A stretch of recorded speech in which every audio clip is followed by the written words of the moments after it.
Hi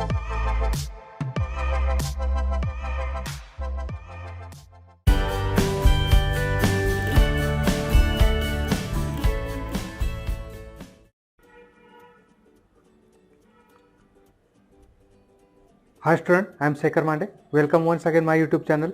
Now in this video we are going to learn chapter number 7, variation of mathematics of standard 8. पहा आपण variation हे chapter बघतो. आता variation त्याला मराठीत काय म्हणतात, चलन. टू व्हेरी म्हणजे काय, चेंज होणे, बदल होणे. आता बघा काही क्वांटिटी अशा आहे की ज्यांच्यामध्ये काय होतं की त्यांच्यामध्ये म्हणजे दोन क्वांटिटी आपण जर जस्ट घेतल्या, आपण दोन क्वांटिटी एक्स आणि वाय, तर काय होईल, जर एक्स वाय चेंज होत असेल तर एक्स पण चेंज होईल, एक्स चेंज होत असेल तर वाय पण काय होतो, चेंज होतो. म्हणजे त्यांच्यामध्ये काय की रिलेशन आहे काहीतरी, बरोबर. जस्ट आपण काय घेतलं की एक्झाम्पल घेतलं आपण की number of students going for trip and the collection of their fees, बरोबर, कलेक्शन ऑफ अमाऊंट.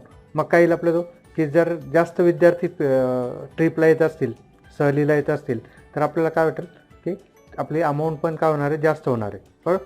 म्हणजेच काय की number of students and amount, total amount यांच्यामध्ये काय की काही रिलेशन आहे. म्हणजे स्टुडंट जर इन्क्रीज झाले तर अमाऊंटसुद्धा काय होणार आहे, इन्क्रीज होणार आहे, रक्कमचीसुद्धा वाढणार आहे.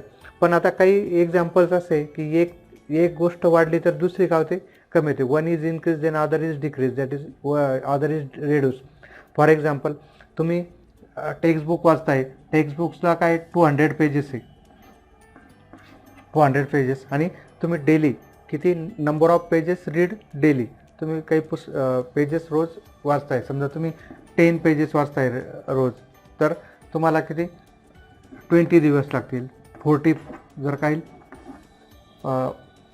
इथे 20 डेज, 40 पेजेस जर तुम्ही रोज रीड करत असाल तर 5 डेज लागतील, बरोबर. म्हणजेच काय 10 वरून आपण 40वर आलो, तर इकडे काय इथे number of pages read daily and days, required days, right. 10 number of pages जर 10 आपण रीड केले तर 20 डेज लागतील. 40 रीड केले तर काही 5 डेज लागतील. म्हणजेच काय 10 वरून 40वर आलो, म्हणजेच काय इथे इन्क्रीज होते क्वांटिटी, तर इथं काय 20 वरून काय आलो 5, म्हणजे इथं आपण इन्क्रीज होतोय, तर इकडे काय होतं, आपण डिक्रीज होतोय, राईट. या टाईपमध्ये असे जे एक्झाम्पल्स आहे हे पण काय व्हेरिएशन आहे, बरोबर. याच्यात काय number of pages read daily and number of days required, ह्या ज्या दोन क्वांटिटी यांच्यामध्ये पण काय रिलेशन आहे, बरोबर. म्हणजेच काय ज्या दोन क्वांटिटीमध्ये काय रिलेशन, ते रिलेशन आपण काय करणार आहे, फाइंड आउट करणार आहे. नाही तर काय की आपल्या क्लासमध्ये बसलेले विद्यार्थी, number of students in a class and the rate of potato in a market, काही रिलेशन आहे त्याच्यात, नाही. कारण काय की त्या बटाट्यांचा बाजारातला भाव आणि आपल्याकडे बसलेले, समोर बसलेले विद्यार्थी, वर्गात असलेले विद्यार्थी यांचा कुठला काही संबंध नाही.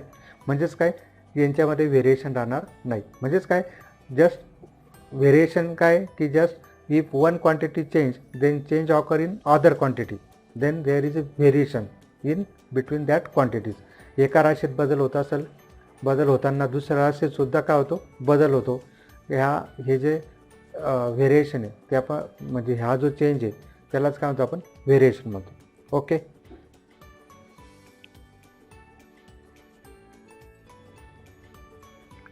नाव व्हेरिएशन बघितलं आपण. व्हेरिएशनमध्ये आता दोन प्रकारचं व्हेरिएशन तुमच्या सिलेबसला आहे, डायरेक्ट व्हेरिएशन एक, आणि दुसरं काय इनवर्स व्हेरिएशन. आता फर्स्ट आपण डायरेक्ट व्हेरिएशन बघू. डायरेक्ट व्हेरिएशन बघण्यापूर्वी एक एक्झाम्पल दिलं आपल्या टेक्स्टमध्ये, ते आपण पाहू. काय म्हणतो तो की if the rate of notebooks is ₹240 per dozen. एक ॲक्टिव्हिटी दिलेली आपल्याला टेक्स्टमध्ये की एका डझन नोटबुकचे काय, नोटबुकची प्राईस किती, 240. आता 1 डझन म्हणजे पर डझन म्हणजेच काय 1 dozen, that is dozen means 12. So number of notebooks are 12, cost of in rupees 240, बरोबर. एक डझन नोटबुकची प्राईस किती, 240. Then what is the price of 3 books, 9 books, 24 books, 50 books, आणि इथं परत काय 1:20 दिलेलं. मग आता इथे जर आपण काय केलं, एक्स अपॉन वाय घेतलं, that is 12 upon 240. So what you get, 12 1 जा 12 2 जा 1 2. म्हणजे हा रेशो काय, एक्स इज 1 आणि वाय इज काय 20, राईट.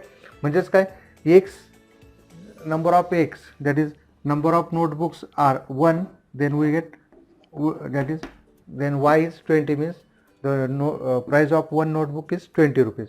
मग आपण सेम तसं केलं तर काय होतं आपल्याला 360 180 or 480 अगेन 1000 राईट. मग आता इथे बघा तुम्ही जर बघितलं 3/60 जर घेतलं तर काय तुम्हाला 1/20 9/180 दिस इज 1/20. सो हा जो रेशो आहे एक्स बाय वाय हा काय कॉन्स्टंट आहे तो किती 1:20 बरोबर. मग अशा वेळेस काय जस्ट बघा इथे 12 असताना 240 तर 3 असताना काय झालं 60 म्हणजे number of notebooks decreases then price also that is cost is also decreases. Here also 9 3 वरून 9 वर गेलो इन्क्रीज झालं म्हणजे number of notebook increase price also increase. म्हणजे असं जे व्हेरिएशन आहे याला काय म्हणतो आपण direct that is one quantity increase then other also increase this then there is a direct variation between them. आणि काय बघितलं आपण नेमकं त्यांचा रेशो काय एक्स बाय वाय इज काय कॉन्स्टंट बरं. असं जे रिलेशन आहे त्याला काय असं जे रिलेशन असणार आहे त्याला काय म्हणणार आपण डायरेक्ट व्हेरिएशन. ओके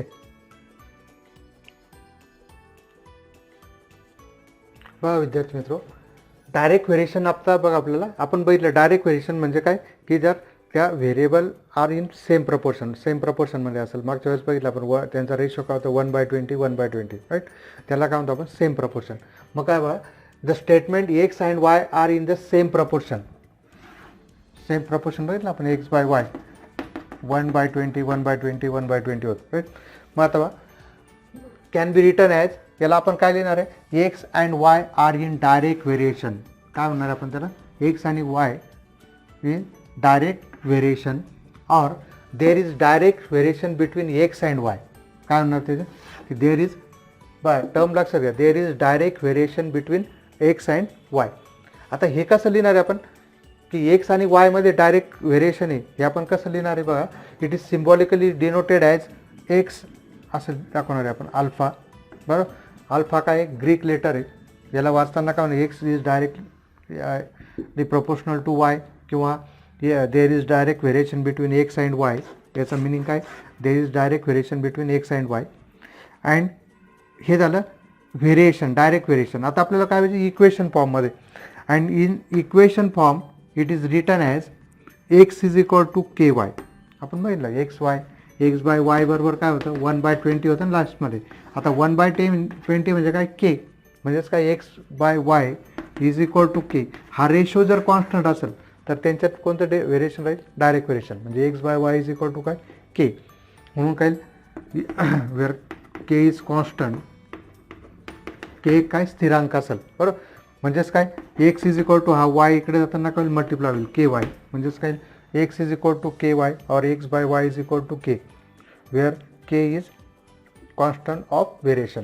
याला काय म्हणणार आपण this is non as the equation of variation. याला आपण काय म्हणणार equation of variation.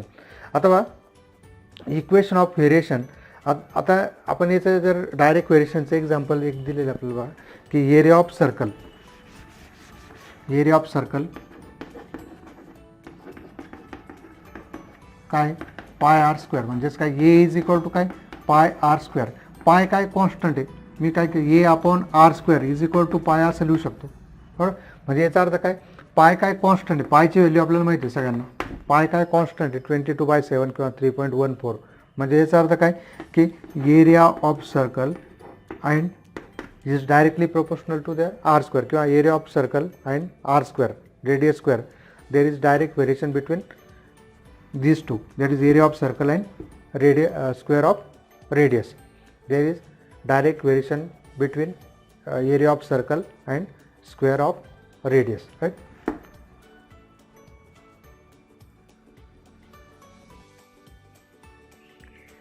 Now dear student we will see the practice set 7.1. आता याच्यातले जे सॉल्ड एक्झाम्पल आहे तुम्ही स्वतः करा. हे एक्सरसाइज प्रॅक्टिस सेट झाल्यानंतर तुम्हाला ते येईलच समजेल. क्वेश्चन नंबर 1 बघा write the following statement using the symbol of variation. Symbol of व्हेरिएशनने आपल्याला फक्त काय करायचं त्याला लिहायचं आहे एकदम सोपं आहे. Circumference C of a circle is directly proportional to its radius. मग काय C is directly proportional to radius. C sign कशाचं डायरेक्टली प्रोपोर्शनलचं आणि R C directly proportional to R right. त्याच्यानंतर बघा कंजम्पशन ऑफ पेट्रोल एल दिलं litre in a car and the distance travelled by that car D R in direct variation. म्हणजे L आणि D मध्ये काय डायरेक्ट व्हेरिएशन म्हणजेच काय L is directly proportional to d. फक्त आपल्याला काय करायचं सिम्बॉलमध्ये लिहायचं होतं. Okay.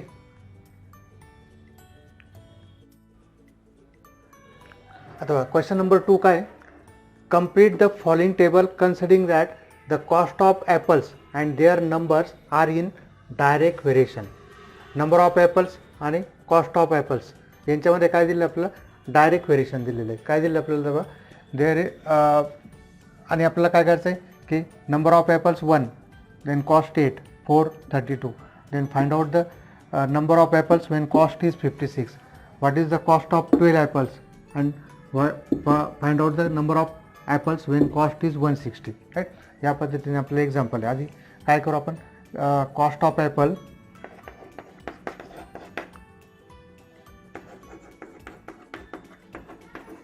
and their numbers are in direct variation. काय काय दिलं आपल्याला कॉस्ट ऑफ ॲपल काय y that is y is directly proportional to x therefore y is equal to k x where K is constant. आता एक एक आपण काय करू आधी के ची व्हॅल्यू काढून घेऊ. Wien x is equal to 1 then y is equal to 8. Therefore now when y is equal to 8 then x is equal to 1. मग काय जातं 8 k into 1 that is k is equal to 8. k is equal to 8 y is equal to काय k x म्हणजे के आपलं एक्सची value काय ठेवली 1 K into 1 K that is K is equal to 8 right. So put in equation 1 therefore y is equal to 8x. This is the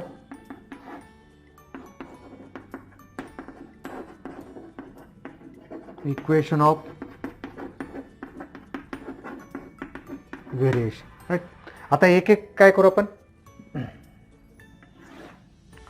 Wien एक y is equal to 56 then x is equal to so by equation 2 काय by equation 2 y is equal to काय आपल्याला 8x y ची value काय 56. नीट लक्ष द्या तुमच्या 8वीच्या मुलांसाठी थोडंसं अवघड वाटेल तुम्हाला. y इज इक्वल टू काय 56 8x राईट. आता काय हा 8 इकडे डिवाइड होईल 56 बाय 8 हा 8 इकडे डिवाइड म्हणजेच काय x इज इक्वल टू 7. बरोबर म्हणजेच काय आपल्याला फर्स्ट जी ब्लँक आहे ती काय वाटेल आपल्याला इथे काय वाटेल आपल्याला 7 वाटेल तुम्ही म्हणून घ्या. So first one is 7 second बघा आता आपलं इक्वेशन कोणतं आहे महत्त्वाचं हे y is equal to 8x हे काय आपलं जो इक्वेशन ऑफ व्हेरिएशन आहे. This is the equation of variation right. ते महत्त्वाचं आहे. When x is equal to 12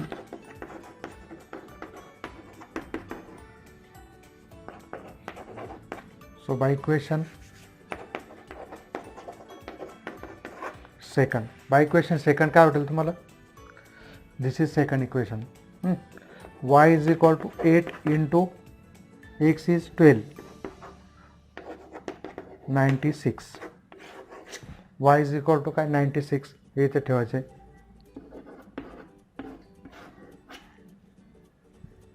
also when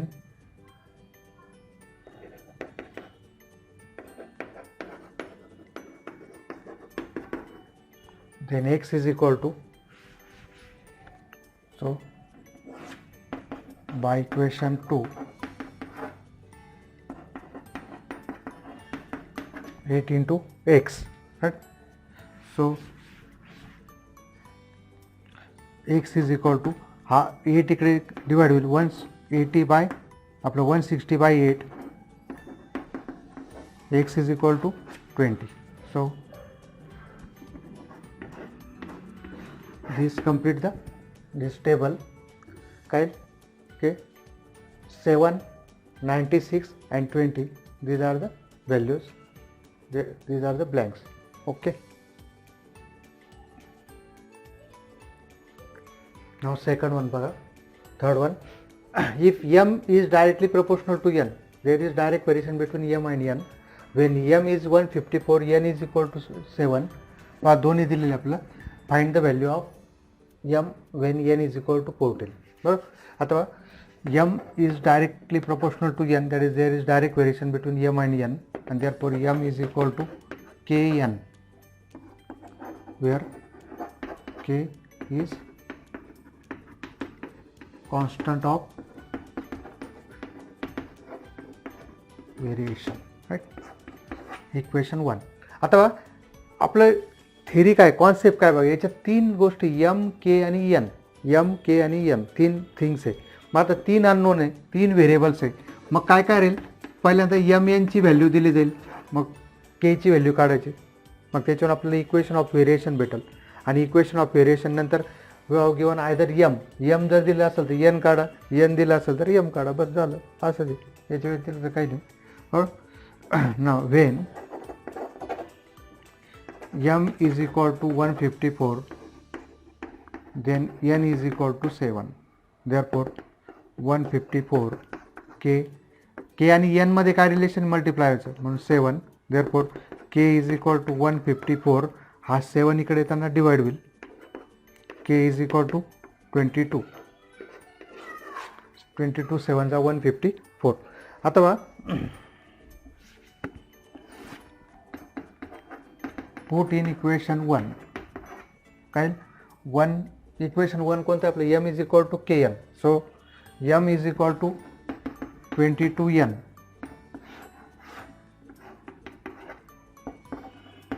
This is the equation of, काही वेळेस फक्त एवढं पण येऊ शकतो, write the equation of variation. This is the equation of variation. आता तीन अननोन होते m k आणि n, त्याच्यापैकी एक अननोन आपल्याला k आलेला आहे, बरोबर, या दोन्ही कंडिशनने. आता आपल्याला काय दिलं, n दिलेला आहे आणि m काढायचं आहे. नाव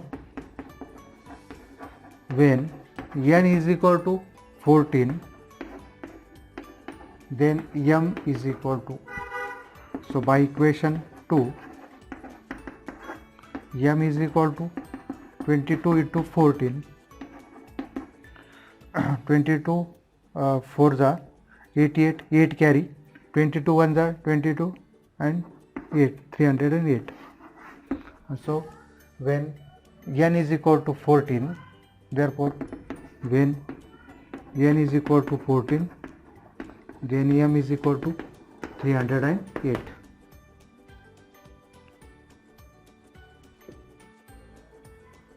Next one, 4. If n varies directly as m, complete the following table.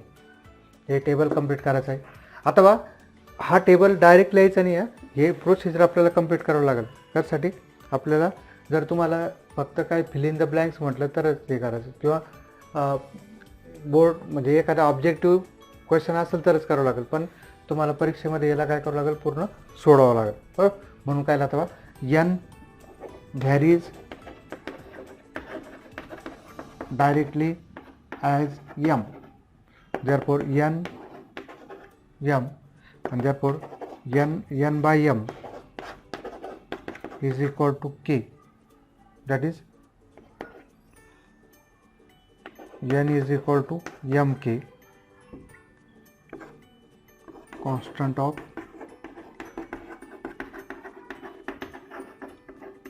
variation, right? n is equal to mk. Equation 1. आता याच्यात काय काय दिले, ज्या ज्या व्हॅल्यू दिले त्या घेऊन घ्या. If m is equal to 3, n is equal to 12 किंवा when n is equal to 12, then m is equal to 3. Therefore 12 3 into k, so k is equal to 12 by 3, k is equal to 4, isn't it? Put in equation 1. याला काय k काय constant of variation. k is equal to 4 याच्यात ठेवणार आहे आपण. काय put in equation 1. काय मग n is equal to k ची व्हॅल्यू 4m. m 4 नका लिहू, 4m लिहा. 4m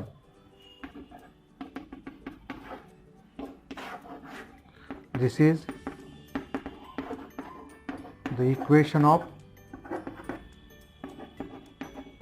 variation. आता जस्ट मी एक नंबर घेतो. When m is equal to 6.5, then n is equal to, so by equation 2 काय n किती, n is equal to 624 आणि हे 26 येईल. n is equal to 26 येईल ना. 4 5 are 20, 0 4 6 are 24 and 2 26, राईट. मग काय लिहितं आता 26 फर्स्ट फिलिंग. बरं, त्याच्यानंतर बघा second. Wien n is equal to 28, then m is equal to something. m is equal to what? So by equation 2 काय n 28, therefore m is equal to 28 by 4, m is equal to 7. So this is the right answer. This is 7. And third one, when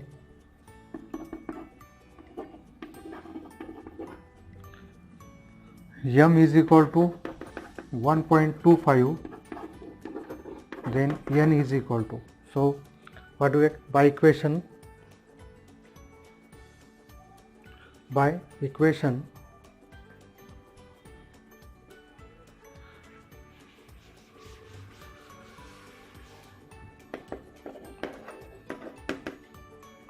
2, n is equal to 4 into 1.25, that is n is equal to किती, 4 5 are 20, 2 carry, 4 2 are 8, 8 and 2 10, 1 carry, 4 1 are 4 and 5, that is n is equal to 5, right. So this is the answer. So 26, 7 and 5 are the blanks. Next one, very interesting. Y varies directly as square root of x. When x is equal to 16, y is equal to 24. Find the constant of variation and equation of variation. आपल्याला k आणि k ची value टाकलेलं equation आपल्याला पाहिजे. बरोबर. आता y varies directly as square root of x. बरोबर. म्हणजेच काय y varies directly square root of x. Y is directly proportional to x. That is y is equal to k root x. पहिले याच्यात फक्त x होते, याच्यात square root of x आहे. Where k is constant of variation, right? When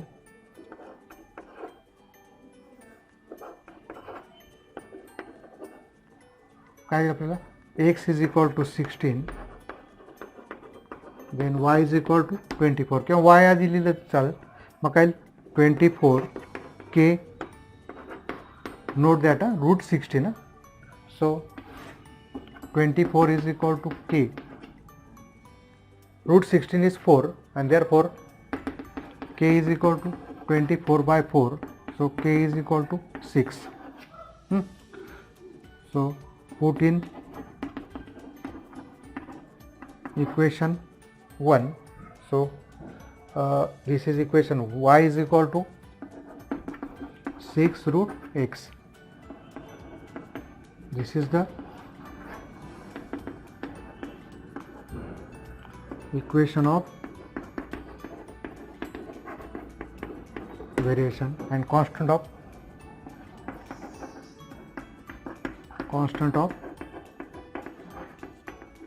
variation. This is constant of variation and this is the equation of variation, right? एवढंच विचारलेलं होतं आपल्याला. याच्यामध्ये जास्त काही दिलेलं नव्हतं, एकच कंडिशन दिलेली होती. त्याच्यामुळे आपण फक्त k ची व्हॅल्यू आणि इक्वेशन फाइंड आउट करू.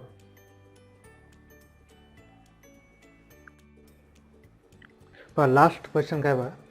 The total remuneration paid to labours employed to harvest soybean is in direct variation with the number of labors. काय total remuneration is in direct variation with number of labors. If the remuneration of 4 labors is rupees 1000, find the remuneration of 17 labors. आपल्याला काय आहे 17 labours remuneration काढायचं आहे, बरोबर. अथवा let total remuneration, याला आपण काय सपोज टी आणि किंवा एक्स वाय कोणतेही घेऊ शकतो मी. Total remuneration T and number of labours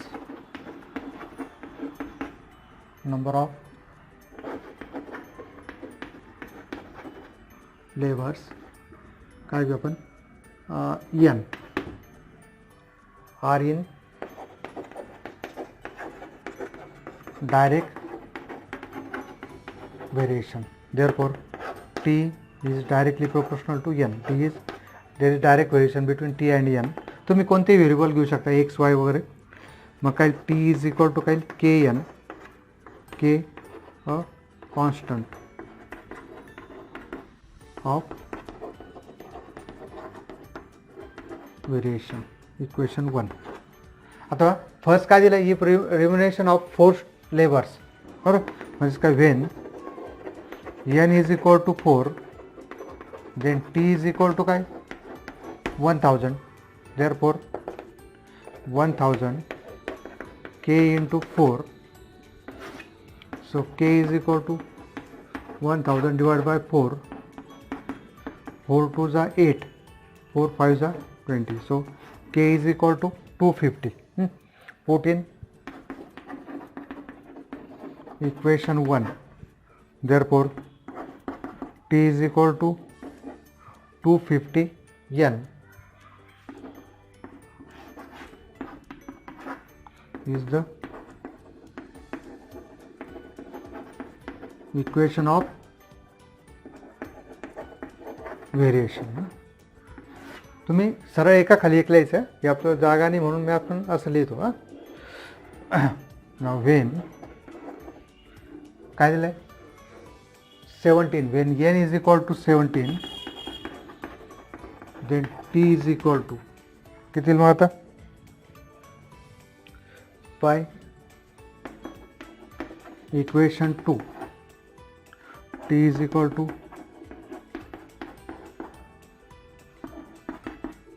17 0 0, 17 5 जा 85, 8 carry, 17 2 जा 34, 34 and 8 42, right? So therefore remuneration of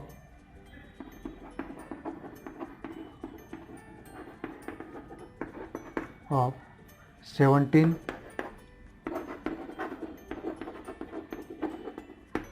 laborers is rupees 4250. Okay.